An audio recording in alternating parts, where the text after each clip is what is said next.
Hi there, everyone. This is Mark Plunkett, the pastor of Heritage Presbyterian Church, and this is our weekly devotional for the week of Monday, July the 18th, 2022. Have you ever seen the movie Aladdin, or the play, or the cartoon? It's a great story. It's a wonderful, wonderful story. It's also an old story. Not too many people know that. And it goes back to a very poor young man, a street rat is actually what he's called, and he discovers a lamp, an ancient lamp.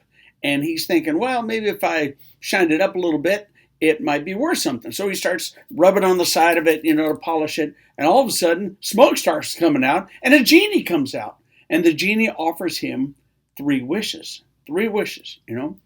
And it's kind of fun to think about, God, if I had three wishes, what would I wish for?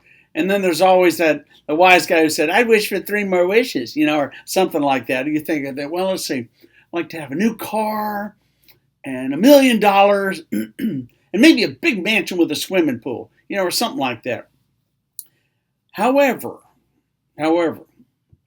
there are folks out there in the world, Christians and non-Christians, believers and non-believers, who kind of treat God like a genie. If God doesn't give you what you want, you go, well, you're not really there then. I don't believe in you anymore. I mean, if you want chocolate pudding for dinner, then figure out how to make it happen. Go to the store and get some chocolate pudding or whatever it is you need to do. But don't bother God with that. God, I'd love to have chocolate pudding for dinner. Well, I don't know that that's going to happen. And if it doesn't happen, that doesn't mean God doesn't exist.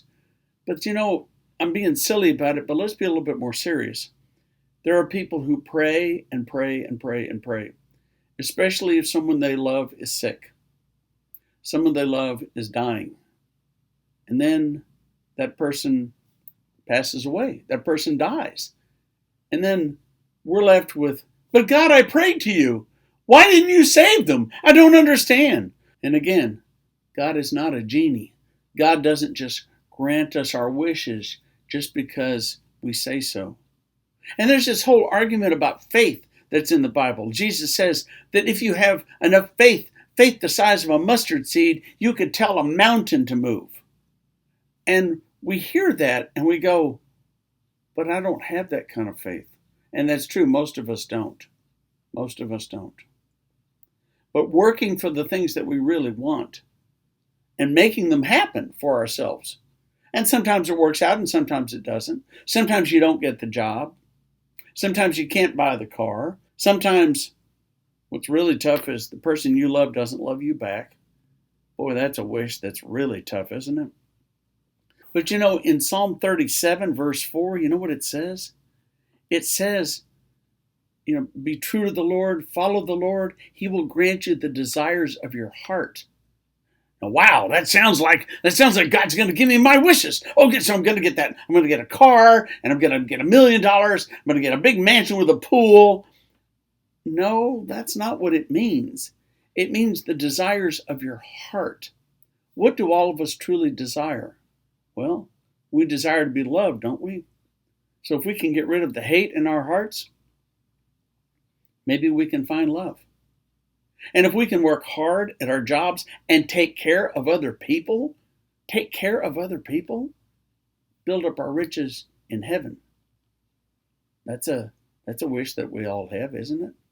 That someday we go to heaven and live forever with the Lord. Sure beats earthly riches, I think. And as for being sick, not feeling good, people dying, they don't die forever, God also promises us we will be with him someday in paradise. That's what Jesus told the thief when he was hanging on the cross. The thief barely even had any faith. We've got better than that, don't we? Let's try a little harder, shall we? And let's don't treat God like a genie. A genie is a story. God is God. Amen.